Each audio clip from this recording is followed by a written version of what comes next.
Welcome to Monday's edition of Big Blue Kickoff Live here on Giants.com as well as the mobile app. He's Paul Dottino. I'm Lance Medow with you for the next 60 minutes. And the program is sponsored by Cadillac, the official luxury vehicle of the New York Football Giants. Multiple ways you can interact with us here on the program. You give us a ring, 201-939-4513. You can also hit us up on Twitter, hashtag Giants Chat.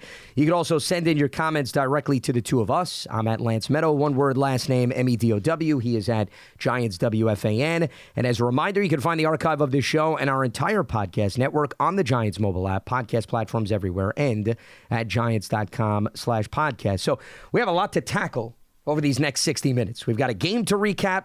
We have a Joe Schoen presser recap. And Brian Dable also spoke to the media for the final time before the team heads to its bye. So let's start with the game, given the fact that the Giants, Paul, have now made it 2 straight wins for the first time this season. Mm-hmm. They held off the Patriots 10-7 as Ryland's 35-yard field goal went wide left. A dominant performance by the defense, once again, in terms of their opportunistic ways. They've had 9 takeaways the last 2 games. And here's the other thing that I emphasize. They're scoring off of those plays. And that is far more important. Yeah, all of their points came off the takeaways. Touchdown, they had 2 short fields. And a field goal. Yeah. They took over at the 26 of New England and the 32. New England was the team that actually marched down the field and went 60 yards for their score. But the Giants benefited from not even half a field because they didn't even have to take over from the 50. So what the defense did for the offense in a game that we had said was going to be a grinded-out affair, was going to be low scoring. You had 2 of the lowest scoring offenses in the NFL. Pretty much, I would say, followed the script, Paul. I don't think there were many surprises from that standpoint. How about we just say they justified the billing? Yes, or lived up to expectations from the billing. But in all seriousness, you knew that points were going to come at a premium. Yeah. And I think the defense complemented the offense or vice versa, however you want to word it, for really the second straight week. Now, to be fair, both teams passed on a makeable 50-plus yard field goal during this game where the coaches obviously decided that field position was going to be so important that they left points on the board. I'll be frank with you. I thought about both. Then again, at the end of the game, the Patriots couldn't make an easy field goal. How much did the weather conditions factor in? It wasn't raining in the first half, so I don't know. But both coaches were clearly headstrong about the fact that tilting the field would be their most important benefit to the game or most important factor in the game. And so they both passed on potential, I think, 54-yard field goals.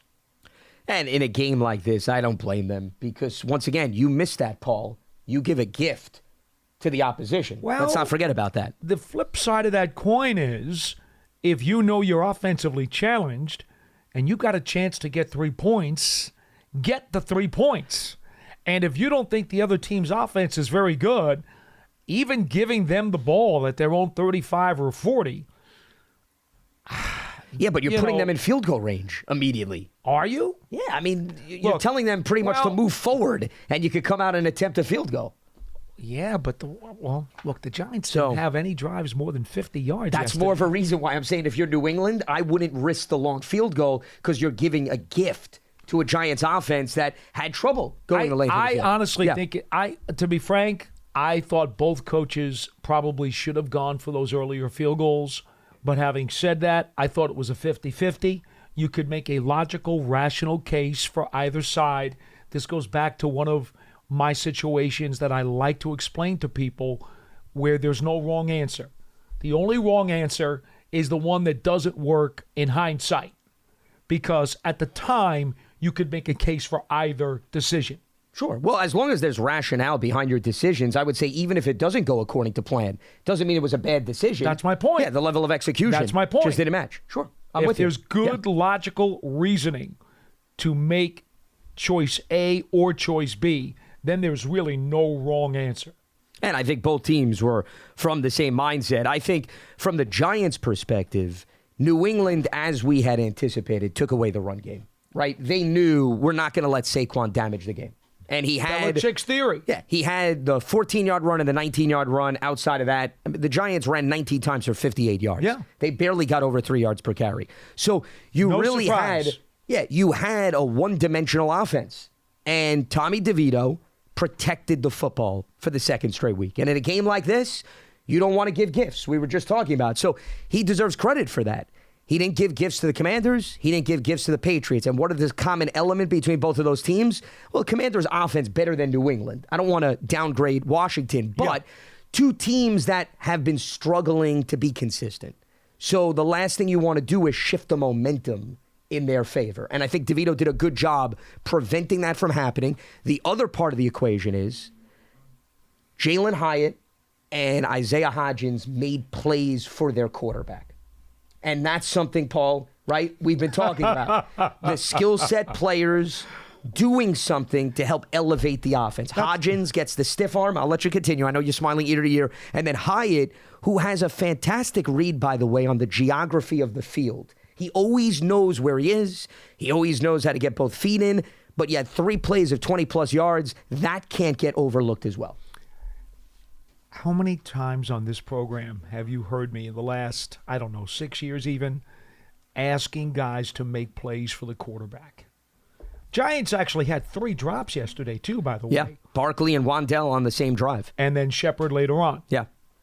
It's only the second time in 9 games where they had at least 2 drops or more in a game. Now, neither was going to be an explosive play, but it does certainly add up over the course of a drive. I'll give you that. So they've gotten better since the first month of the season in terms of catching the ball.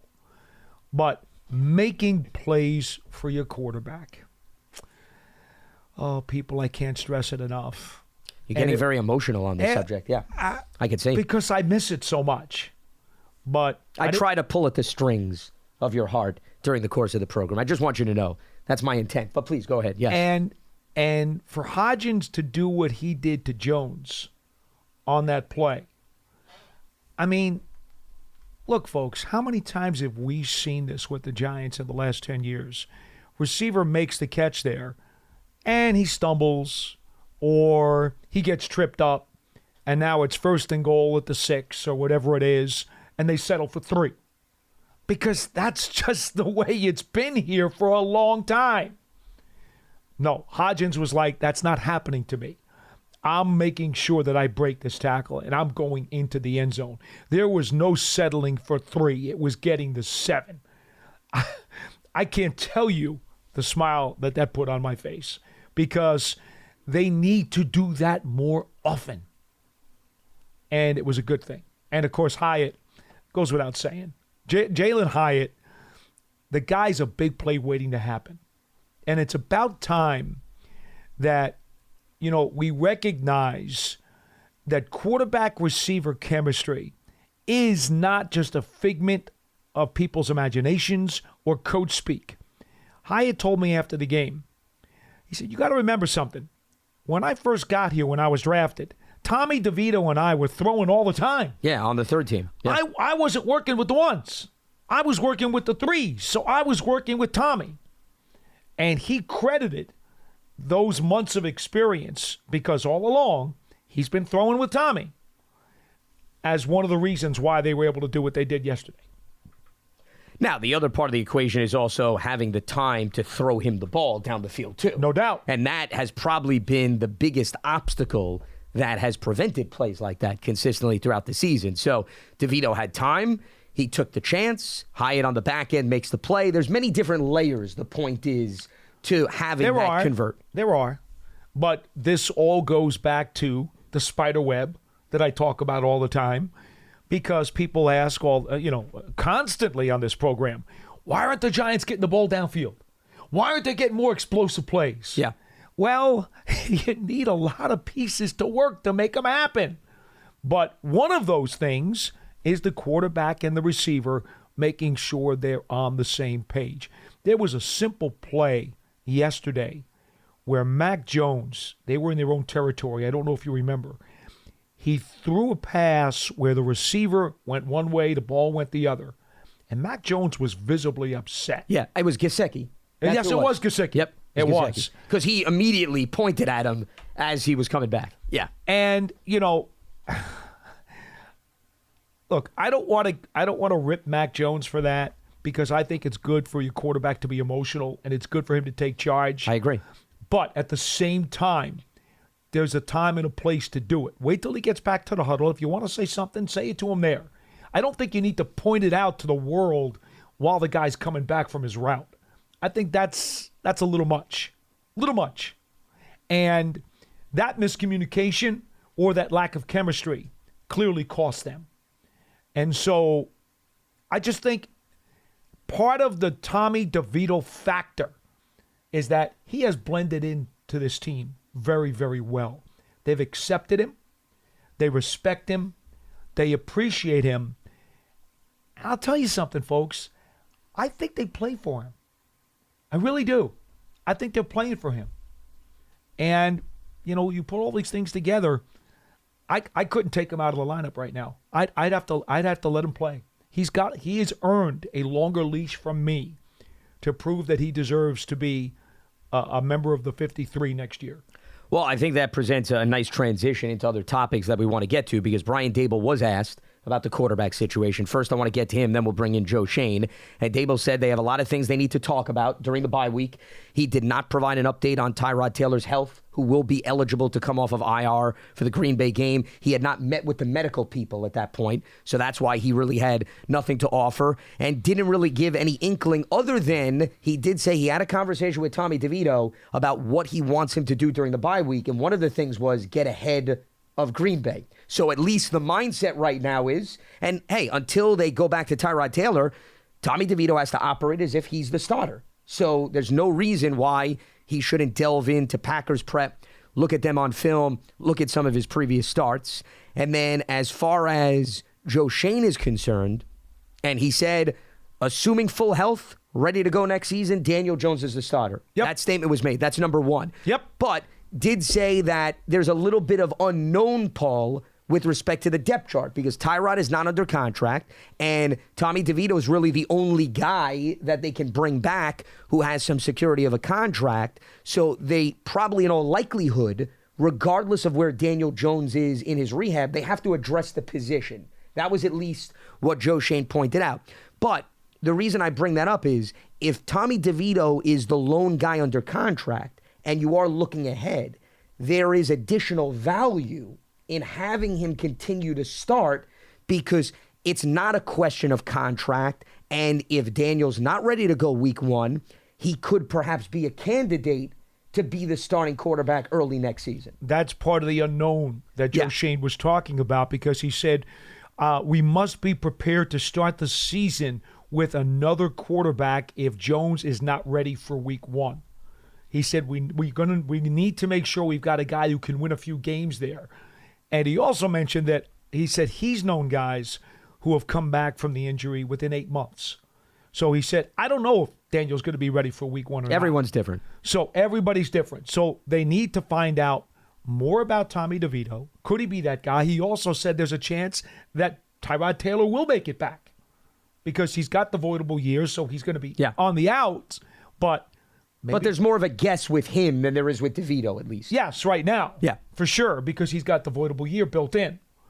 So, and he also said there is a chance they could still draft a quarterback, but he would not indicate how high. When the writers tried to press him about drafting a quarterback high, he simply said he's looking at all positions, he's going to take the best player available, and that if Daniel Jones is healthy enough and they will monitor his progress during the offseason, once he's healthy enough to be the starter, Daniel Jones is starting here. He also mentioned, future-wise, it's important to connect this too. He's going to do everything he can to try to bring Saquon Barkley back. He said he wants him back. Yeah. And they're going to try harder to see if they can work out a deal with Barkley. So, folks, you can relax on both of those fronts.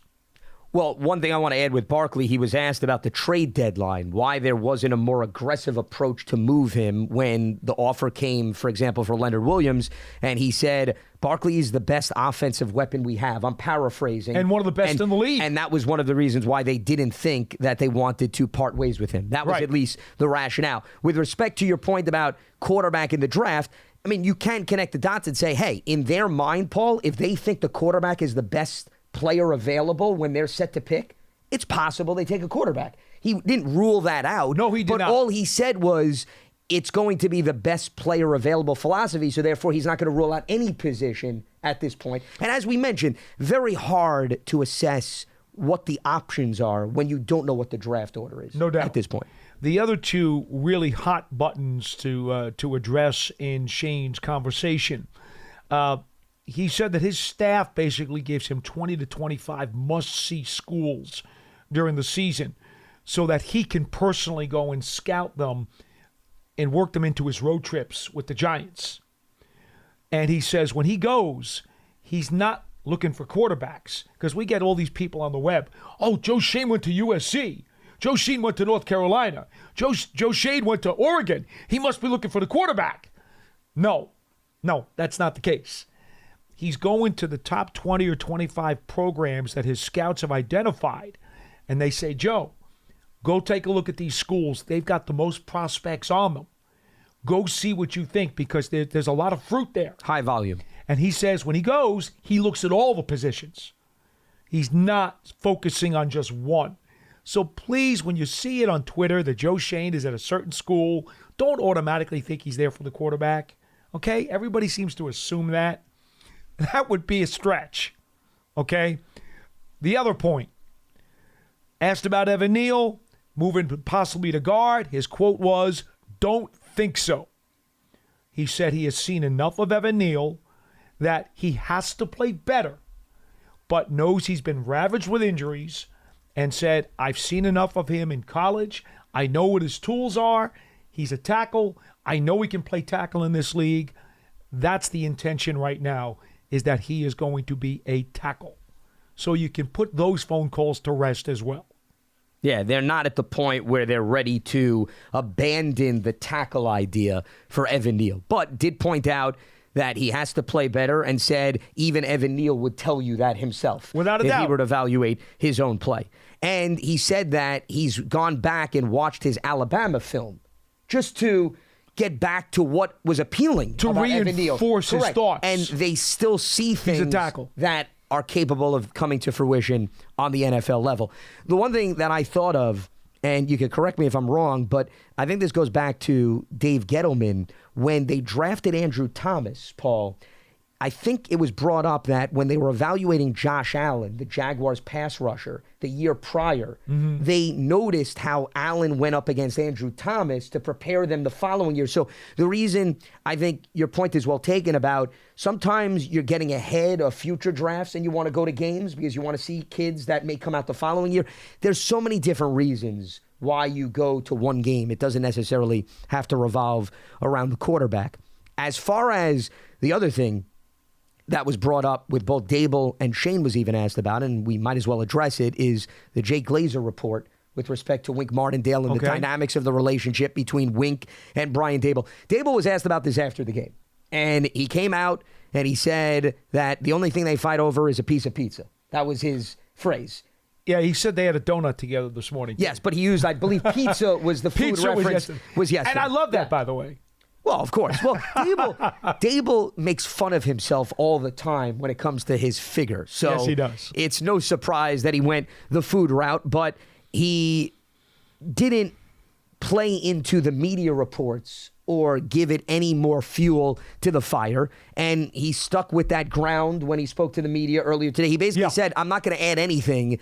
I'm pretty much going to leave my comments as they are, because the pressing question was, can you guarantee that Wink Martindale will be here beyond the season, right, Paul? He must have been asked that at least 2 to 3 times. And he said, I'm sticking to my comments from the other day. Then Joe Schoen was asked about it. Well, hold on. He did ask, he was asked about why'd you give him a game ball? Correct. And he said, well, they had 3 takeaways and held the opponent the to 7 defense played points. fantastic. And it's like, I've given a game ball to coaches before. He deserved it. And it's 2 straight weeks that the defense has performed at a high level. And yes, he did emphasize, I've done it before, because he was then asked the follow-up, well, that's unusual. And he goes, no, I've done that before. Right. During my tenure as a head man, or I'm sure he's seen it. So it wasn't just for show, was the point. Correct. But what I wanted to add more layers to this is Joe Schoen said, hey, Brian Daboll just addressed it, but he was asked about what did you observe between the relationship of Wink Martindale and Brian Daboll, and Shane's response was the same way the relationship has been and the communication when they first entered the building is exactly how it's been operating to this day. That's what he had added. A couple other quotes. He said, there will always be noise when you're going through a season like this. He also said, quote, don't know where some of this stuff comes from. Another quote from him was also, it is what it is. So basically, he's going to allow it just to lie there on the table. There's no reason to go any further with it. And the other thing also that Daboll mentioned, and this to me goes back to, I think, conversations that you and I have had, especially when player emotion was put under the microscope following the last game in Dallas, that Daboll said coaches are competitive. They're human beings. They're emotional. They're all competitive. And you have a great deal of respect for your coaches. But at the same time, dialogue is not out of the ordinary during the heat of battle within a game. And I'm paraphrasing that. I'm not saying he used the heat of battle, but he made it apparent that, at least I interpreted it, coaches and players are human beings. And they're going to get emotional during the course of a game, and you should not read into every single interaction. Do I need to tell you how many times I know for a fact that Parcells F-bombed guys like Belichick and Earhart when they were on his staff? I'm sure. I mean, seriously. Yeah. And that's the thing. Look, if your team wasn't going well and you had a head coach with a bunch of yes men, and I've seen those staffs before, the ship just continues to float down the river and take on more water. Yep. And then it sinks to the bottom of the river and everybody is gone. You need a coaching staff that has enough respect for the head coach and vice versa, that they can challenge them, that they can disagree, that they can come at each other and discuss different ways to approach things, have other ideas, have other points of view, have some different disagreements. That's spice, the oregano of life, if you will. That's important if you're going to maximize your output. So, yeah, have there at times been some disagreements? Absolutely, but that's known as healthy interaction. Well, you'd want individuals on your staff who think differently from you, because if it's just an echo chamber, I don't think that does good for anybody. I would say an echo chamber is not good for not just sports, but any facet of life. If you're living in this world just to hear what you want to hear, then you're not necessarily going to make progress on any front from that standpoint. But that's just a piece of philosophy that could go beyond the realm of sports. The other thing real quickly that I wanted to add before we open up the phone lines, and I'm not saying to read into this, but if you remember when he left Baltimore, there was a lot that was made about the relationship between he and John Harbaugh, Paul, if you recall. And they go back. Wink worked for Harbaugh's father. So the relationship between the Harbaughs and the Martindales is historical. And you listen to the two of them speak about one another, because I know we did a feature on Giants.com with all the new coordinators when they came about, and the Giants interviewed John Harbaugh for that piece. And he spoke immensely highly about Wink Martindale, even though there was some baggage or rumors swirling that there was some friction and bad blood. So it's another example. You know what happens at the end of the day? When teams don't do well and the record is not glowing, it is very easy for these things to emerge and steal the headlines. This really isn't that surprising from that standpoint. Frustration allows these little pebbles to create blisters.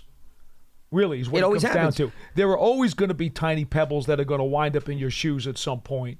The question is your foot already sore? Because if it From is kicking them away, right, exactly. Yeah. Then it causes a blister. Well, I think it's much to do about nothing. I really do. I mean, look, New England on the opposing sideline, they've been dealing with reports about Belichick's future left and right. And then there was a report that came out that supposedly he signed a new contract. So it is what it is. As you said, Paul, sometimes there's a lot of noise, but there's not always substance behind it. With that being said, a few reminders before we open up the phone lines here on Monday's edition of Big Blue Kickoff Live. You can check out the Giants Huddle podcast. You can subscribe on your favorite podcast platform. You can also go to giants.com/podcasts. In terms of single tickets, there are some that are still available. They're on sale now. Don't miss a Giants game at MetLife Stadium.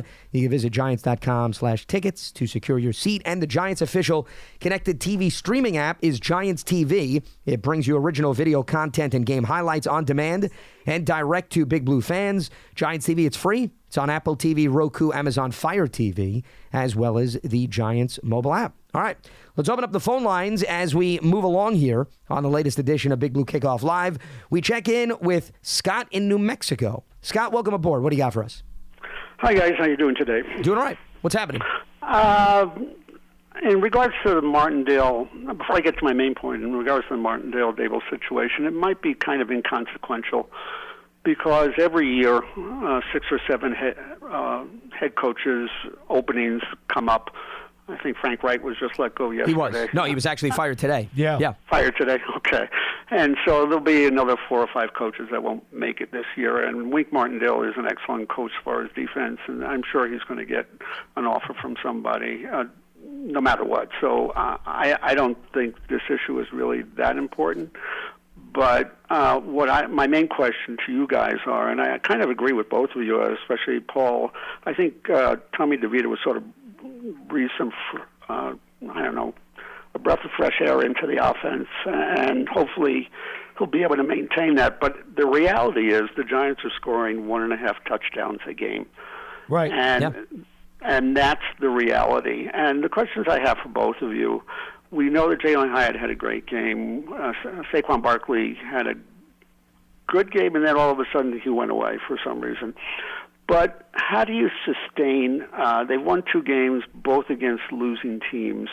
But forgetting that for just a second, 1.5 touchdowns a game is not sustainable. Are there things that they can do to increase that total? And that's the real question I have for both of you. And I'll be glad to take it off the air. But I'm really concerned as they get further into the season. You know, they're going to play Green Bay, which also has a losing record, and then they're going to play Philadelphia twice at the end of the year, which is the best team in football. Well, and the Rams, who scored a lot of points in their other game. Yeah, I mean, the caliber of the competition has to be taken into consideration. There's no doubt about that, Scott, and I appreciate the phone call. Thanks for giving us a ring.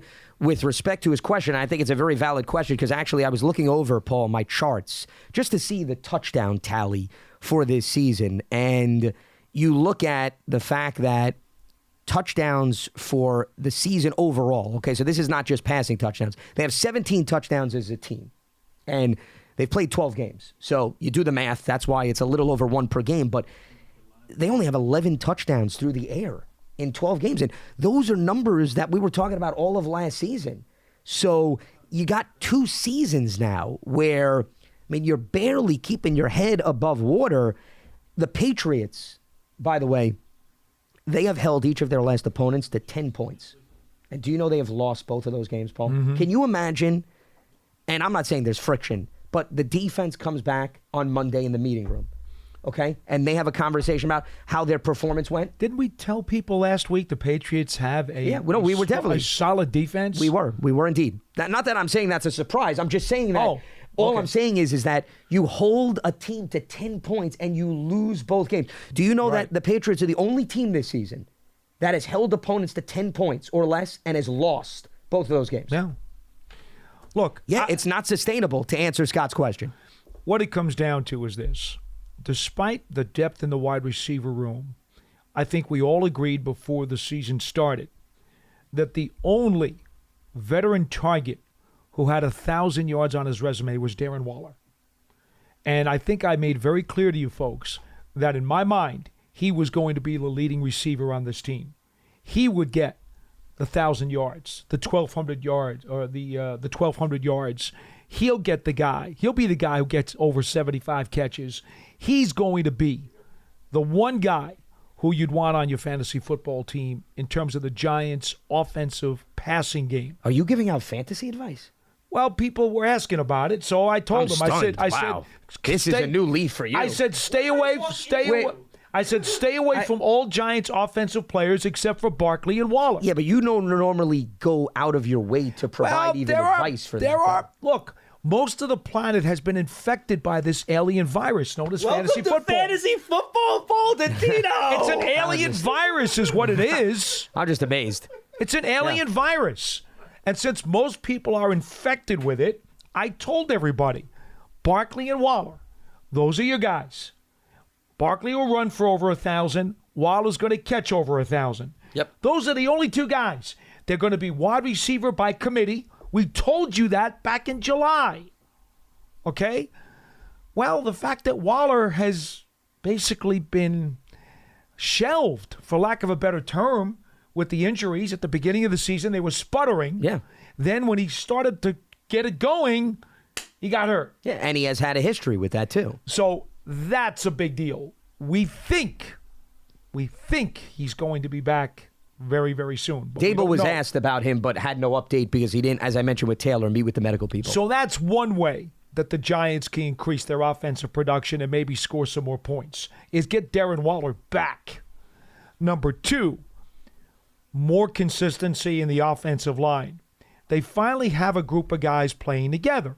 But yet we know that's going to change because when Evan Neal comes off his sprained ankle, he's going to replace Tyree Phillips at right tackle. So once again, another change is coming on this offensive line. And that is inevitable. You're not going to be able to avoid that because you got to get Evan Neal back in there. So how well does the rest of the line continue to play as they get more and more snaps together?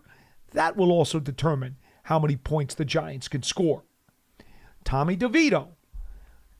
Can they continue to play for him and with him to the point where he's making big plays?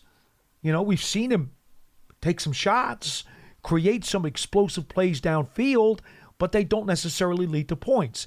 Is he going to be able to finish off more of these drives as he gains more experience?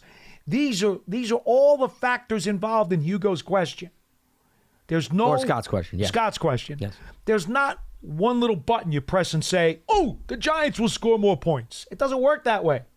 No, it doesn't. I would add, to me, one of the biggest contributing factors to why they don't consistently finish drives and score points is whether you want to blame the offensive line or you want to blame the quarterback. To me, it's irrelevant. The sacks, they've got to cut down on them, Paul. I mean, the one thing we didn't bring up is Tommy took 6 sacks yesterday. Took 9 against the Commanders, 5 against the Cowboys, okay? And he took 6 of the 8 against the Raiders. Yeah. That's a trend. And the reason why I bring that up is because it goes without saying that's a negative play, but look at the down and distance on third down as a result of that. Yeah. And it's no surprise. They were 4 of 13 on third down. They had 8 downs of the 13 for 8 yards or more, but they had a 3rd and 15, a 3rd and 16, 2 3rd and 17s, and a 3rd and 20. That is way too high. I don't care whether it's Daniel Jones, Tyrod Taylor, or Tommy DeVito.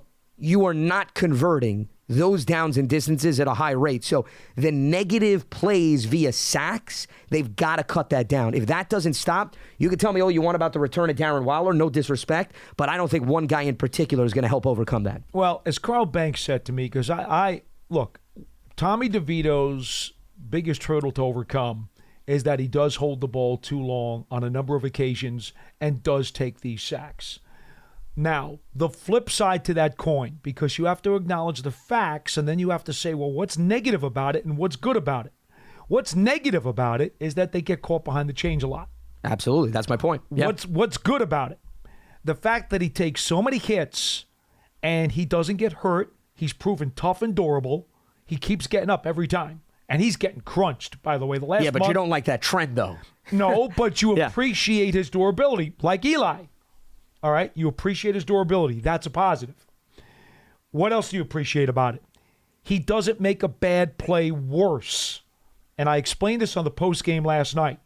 How do you make a bad play worse?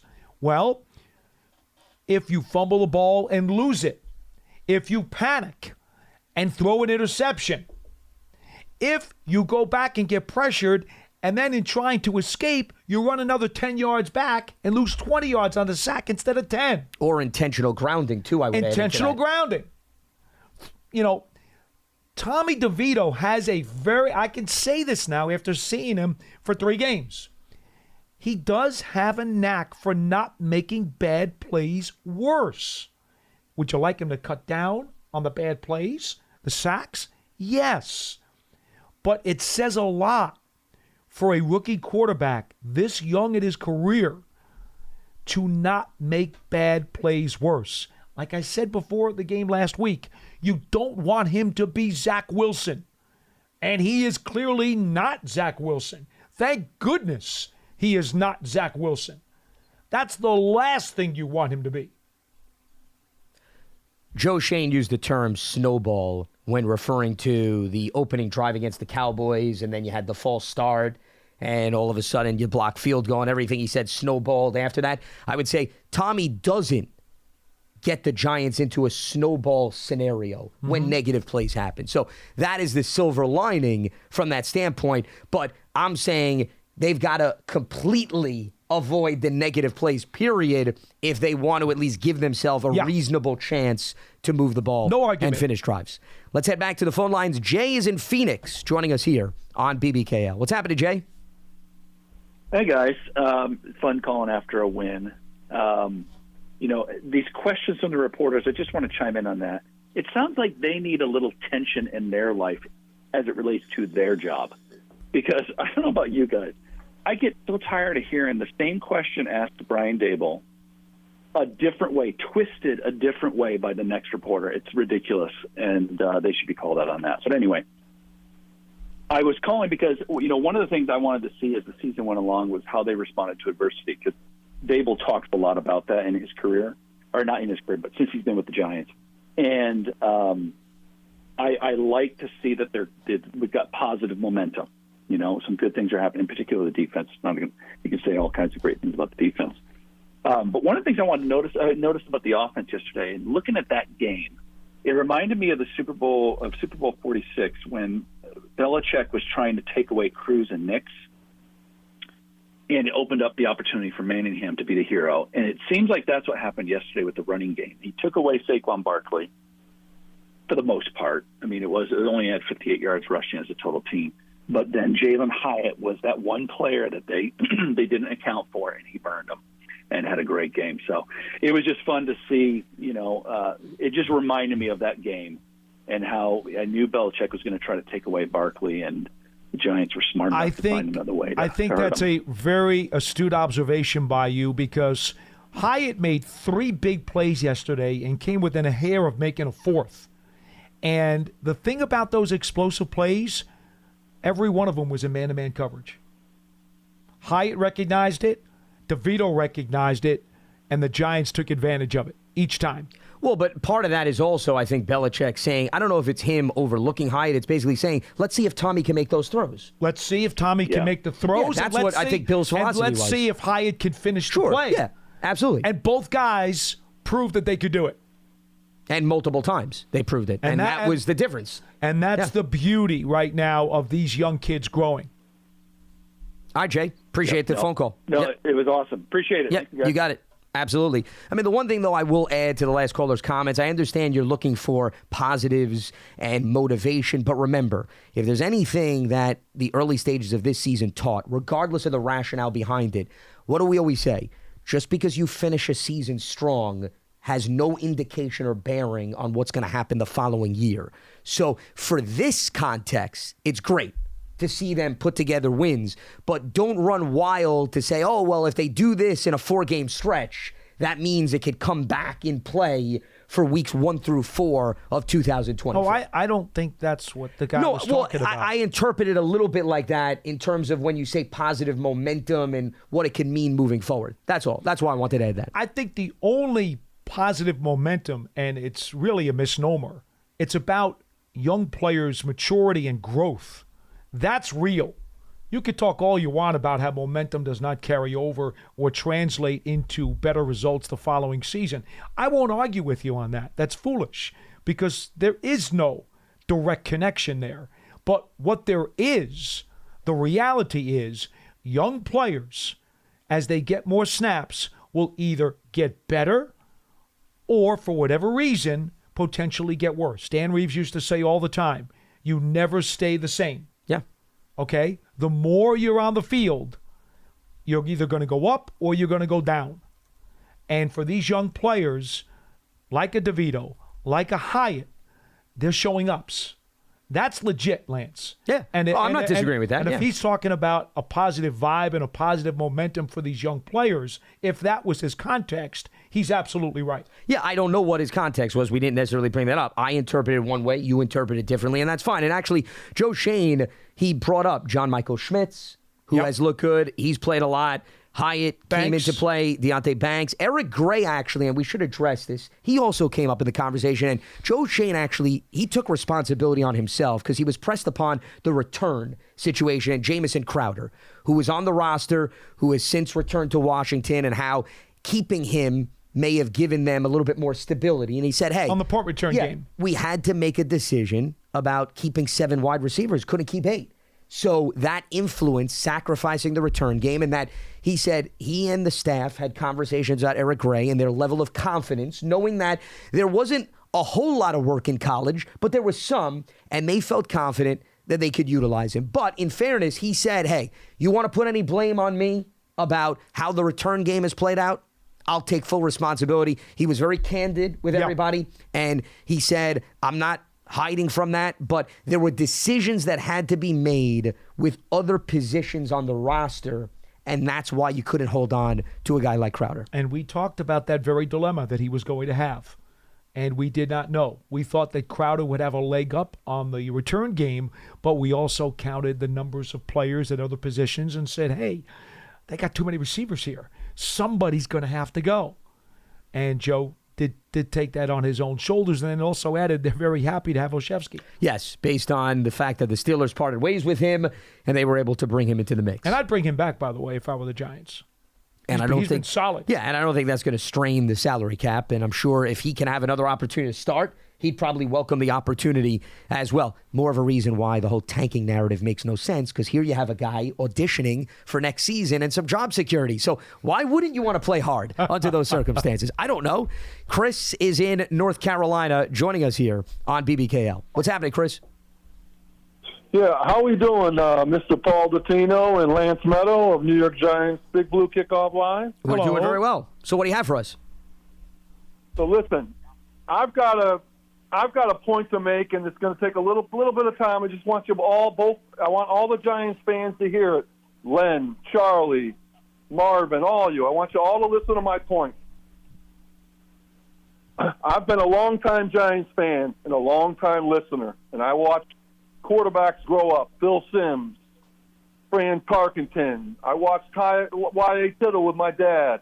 I watched who's my favorite quarterback of all time, Eli Manning. One of the most durable, always on the field, every game, no matter if he gets hit or not. And my point is with both of you, and I just want everybody to listen to what I got to say. When Brian Daboll took over the Giants team, and Daniel Jones was the quarterback, okay? He started that game last year against the Tennessee Titans, okay? Daniel Jones threw that interception in the left corner of the end zone, okay? Now, after that interception, Brian Daboll fouled him back to the bench, and he looked at him in the eyes and said, what are you doing? Because he knew he had the tight end open for the touchdown, okay? Now, let's fast forward to this year, okay? Let's go to the Seattle Seahawks game against the Giants, and this is for Paul Dottino. And you're right. Saquon Barkley, I believe, is the best running back in the NFL, even better than Christian McCaffrey. But here's the point I got to make. Daniel Jones, that night, I believe he lost the trust of Brian Daboll. And I'll tell you why. Because he looked at that receiver the whole time when he had Darren Waller wide open in the end zone for a touchdown. And then after that play, he followed Daniel Jones back to the bench, and what did he do? He threw that tablet at his feet. I think on that night, he lost trust in Daniel Jones again. Well, Chris, you're doing the same thing that we were talking about that the media is doing and fans when you read so much into human interaction on the sideline. I mean, you could do the same thing with Sterling Shepard and Darius Slayton, right? And people would say, oh, those guys don't like each other. There's bad blood. And then Shepard said after the game. But listen, Lance, this is my opinion of the situation. The Giants team together, it's very good. Their defense, they're just on the field way too long. I mean, this quarterback, Tommy DeVito, I got to tell you, what Brian Dable's doing with this unscouted, undrafted rookie is just amazing. I'm telling you now, and I agree with Paul Dottino. I think Jalen Hyatt is going to be the next OBJ of the Giants. And here's the reason why. Because he has not really – he's progressing to be that way. Because look at that play he made on Sunday against the Patriots. They didn't just send him deep. Kafka took him across underneath the coverage. And what did he do? He beat that DB to get the first down. I'm telling you guys, the Giants team is a team. And I believe that this team, I'm telling you, starting their game against the Green Bay Packers, if we beat them, we're going to be a tough team to beat. I think the Giants, and I'll tell you, you may call me crazy, but I think the Giants can beat the Philadelphia Eagles in Giants Stadium because their defense is not good. And the Giants' D is. Yeah, but I think, well, Chris, listen, we understand where you're coming from and appreciate the phone call. Call us back the week of the Eagles game, and we'll talk about that game. But what I think he's overlooking is the offensive struggles that has not disappeared even with Tommy DeVito under center. And I'm not taking a shot at Tommy. The defense has been good. It's been, at times, Dr. Jekyll, Mr. Hyde. There's been a lot of rough performances. Yeah. Last two games against teams that, once again, have losing records, have struggled, that the Giants can match wits with, they have outplayed, and they deserve credit for that. But I think what's missing from the last caller's commentary is whether Daniel Jones has been under center, whether Tyrod Taylor's been under center, whether Tommy DeVito's been under center, the Giants have had the worst scoring offense in the NFL. And you want to beat the Eagles, you want to make that bold declaration, I'm telling you, 13.5 points, no matter what you think of the Eagles' defense, is not going to do it. That's not going to do it. It's not going to do it. No. So you can tell me all you want. And to expect that Giants defense to hold everybody to 10 points moving forward is also asking a lot, despite how good they are playing. And I don't want to ruin any of the feel-good feeling that's around here today, but I probably could have appreciated the defense not allowing the Patriots to kick a 35-yard potential game-tying field goal yesterday. It might have been kind of better for them to prevent them from even getting into field goal range if you really want to nitpick. But, Sure. I mean, to be honest, I think Belichick was playing for the tie. I really do. I think he was looking to go into overtime. I think he wanted to get the field goal to tie it. I did not see enough aggression. Well, I don't think he trusts his quarterback. Right. I didn't see enough aggression on his offense to go for the winning touchdown drive. I think he was thinking, kick the field goal the whole way, and let's go to overtime and take our chances. I wholeheartedly agree with you. But once again, I think the reason why he wasn't aggressive was, once again, because of the guys under center. Okay. So and that's he fine. had no option, I guess, is my point. And that's fine. Yeah. And that goes back to game flow, which we talk about a lot as well. And one of the other items that you forgot before, in terms of the points that the Giants are scoring, the game flow, they know where they're hampered. They know where they have difficulties. The areas of the playbook or the areas of the game where they're just challenged right now. So they go in strategizing for a certain type of game, a certain type of game flow, a certain type of philosophy and blueprint. The Giants are going in with this very thought in mind that, you know what? We're just going to play sound, fundamental offensive football, try to mix in some things, but basically we're going to lean on Saquon Barkley. We're going to look for some big plays if we can get them, and we're going to hope that our special teams coverage units, which have been good, are going to give us good field position, and our defense, which has certainly now come up with a lot of big plays, will continue to gel and make those kinds of plays.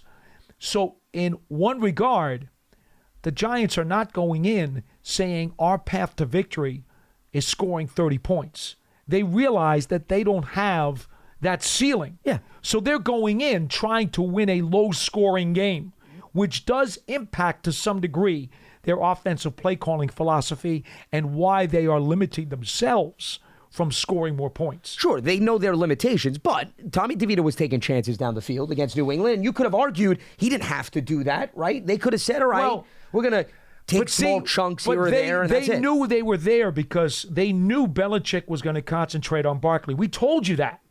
He was going to do everything he could to limit Barkley, and I said time and time again last week, and even on the pregame, Tommy DeVito's going to have to make some throws for the Giants to win. He will have to.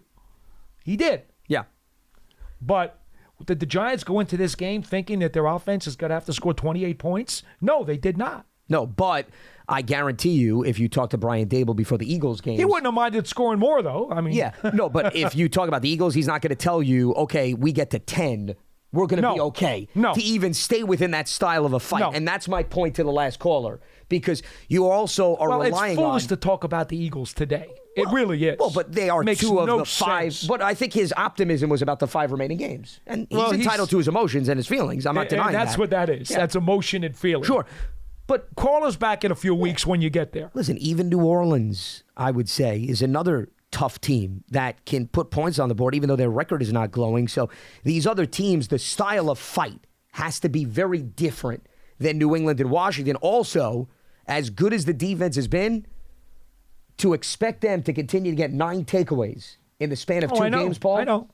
That's also a lot. not going to happen. It's no different than a boxing match. You know, there was some fights Ali went in predicting a knockout in the 4th round. There were other fights he went in, he danced for 15. Yeah, exactly. You know, you do what you think gives yourself the best chance to win. Coaches game plan and use philosophies that will give themselves the best chance to win. And, you know, right now the Giants understand their limitations, and so they're not looking to put 30 points up on the board. That's not part of what they're doing right now because they know they're challenged. Let's head back to the phone lines. Cliff is in New York joining us here on BBKL. What's happening, Cliff? Hey, guys. Thanks for everything. Always appreciate the grounding in reality from BBKL. I'm glad that Joe Schoen addressed Evan Neal in the presser. Me too. I mean, all these experts about Neal's body type not being suited for the position, and it's like Joe Schoen and his staff and the coaches don't know anything about that kind of stuff, you know. So anyway, I'm interested in the. First of all, I'm feeling good about yesterday. It was a good feeling. There's a lot to feel good about, and it's also a reality check, you know, with the 10 points and all the other stuff. What I want to know is. I got some good feedback in the last few weeks from Howard and Carl about, you know, my enthusiasm for the 2 rookies on the defensive line, Jordan Riley and DJ Davidson, and I think what I've learned from them is that there's some promising signs there, but they're young players. That's what they keep emphasizing to me. You know, they're young players. They're just still coming along. I'm not going to see the dominant defensive line I'm looking for in you know, immediately is what I'm getting from them, and to complement Dexter and all that stuff. And on the offensive side, I'm hearing good things about John Michael and now Evan. And so what I'm interested in is what do we know about the progress in the trenches? First of all, before you answer that, there's no reason not to have confidence in this regime right now. They've obviously done a great job of picking up on the progress, limited as it might have been, from the last regime, and continued. That first year of free agency for Joe Schoen was incredible, and he did even better than the second year, and in the drafts also. So the question is, you know, I think when we're really going to see a difference in performance and to compete at the next level, is going to be how are we doing in the trenches, what can we expect to see just in the few games left in this season that's going to inform us in that regard. That's what I'm looking for, and I'll take that off the air. All right, Cliff. Appreciate the phone call. Well, you may not like it, Paul, but I'm going to have to bring the Eagles games back into play here because if he's asking about the final 5 games and you want to see progress in the trenches. 2 against Philly. Well, you got 2 games against 2 really strong fronts, both on the offensive line and the defensive line. So you want to see progress, Cliff? Although Philly may wrap it up by then. Well, we don't know They may be the mathematically where they are, but Who knows who they're going to play? The first matchup, though, at least, they're going to have something still to compete Probably. about. Because they're only 2 up on the Cowboys, and they're playing the Niners next week, too. So San Francisco is still within striking distance for the number 1 overall seed. How about the way Buffalo gave them that game yesterday? Oh, man. Unbelievable. Hey, Gabriel Davis, Josh Allen in the end zone, game of inches. That could have ended the game. Well, that's football for you. Yeah. You can't leave the door open. And, I mean, it just goes to show you everything that had to go right. Jake Elliott in the rain, a 59-yard field goal. And then getting the offense on track. Yeah. I mean, there were a lot of things on the checklist. But getting back to the Giants' perspective, I said you look at the upcoming opponents. It's not just Philly, by the way. Look at what Green Bay's defensive front did to the Lions, by the way, on Thanksgiving. Rashawn Gary had 3 sacks in that game. Mm-hmm. And they're going to get healthier because they're a little bit banged up. New Orleans with Cam Jordan. You want to know where you are in the trenches, at least in terms of your offensive line? You're going to have a handful of caliber teams that are strong in that area. As far as your defensive line matching up with the offensive lines, we mentioned Philadelphia is an elite group. New Orleans, they've been hit or miss this year. Green Bay, same thing. So I really would say Philadelphia is probably going to be the best test to see where the guys up front are and the ability to stop the run, given Jalen Hurts and DeAndre Swift, as well as their other running backs, play an integral role. Los Angeles likes to run the ball based on who they have with Stafford. New Orleans, you got Alvin Kamara, who is not necessarily a conventional back. And Green Bay, we'll see what happens with Aaron Jones and A.J. Dillon. Jones has been banged up, so Dillon was the main guy on Thanksgiving. I think Philly's going to be, it still goes back to Philly, Paul, in terms of all of the marks that the last caller was talking about, to seeing where the progress is. When you talk about the 2 lines, the Giants have to make an evaluation. And Joe Schoen mentioned this about some of our younger backups moving forward to see how they will grade out against the prospects who will be coming into the draft. For example, he didn't mention these names, but I think I know what he's talking about. Joshua Azudu, Marcus McKeithen. 2 guys who could be future starting guards on this team if the front office and the coaching staff believe that those guys can reach that level of play. We don't know where that stands right now. Yeah, well, they got to stay healthy. Right. That's the caveat. Yeah. And so the Giants need to figure out if they're going to upgrade along the starting offensive line, are the prospects coming out going to show more promise than those 2 guys? And if so, how highly should those prospects be considered in the draft? On the other side, Dexter Lawrence is your foundation. Who are going to be your other down linemen on defense moving forward? Well, you need to figure out, what is your grade on DJ Davidson? What is your grade on Jordan Riley? And how quick is their upside going to emerge, if it is at all? You've got veterans in Nacho and Ashawn Robinson, who very easily might wind up being one and dones. You don't know. Yeah, you don't know if they're going to be long-term answers. You don't know. So I don't know if evaluating them is going to tell you anything. Right. Now, whether or not they come back, that's probably a secondary thought compared to what you think of the progress of the 2 young guys I mentioned and the guys that you might be able to get in the draft.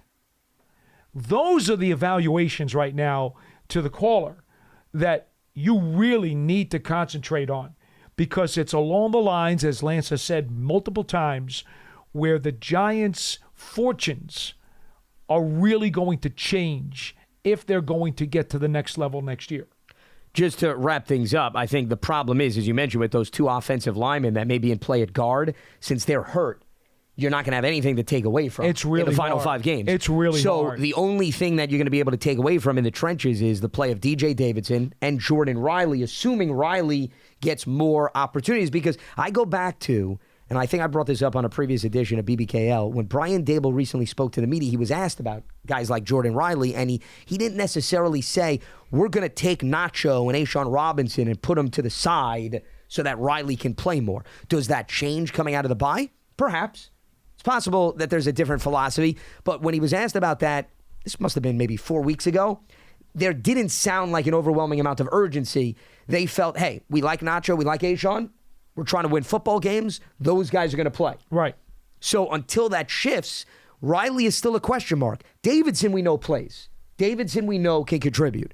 But it's limited. If all we're going to tell you is one guy to look for, you're not going to be able to take a lot more beyond that. Well, again, Brian Dable has these players behind him, and he looks at these guys every day in practice and says, guys, we're trying to win games. Yeah.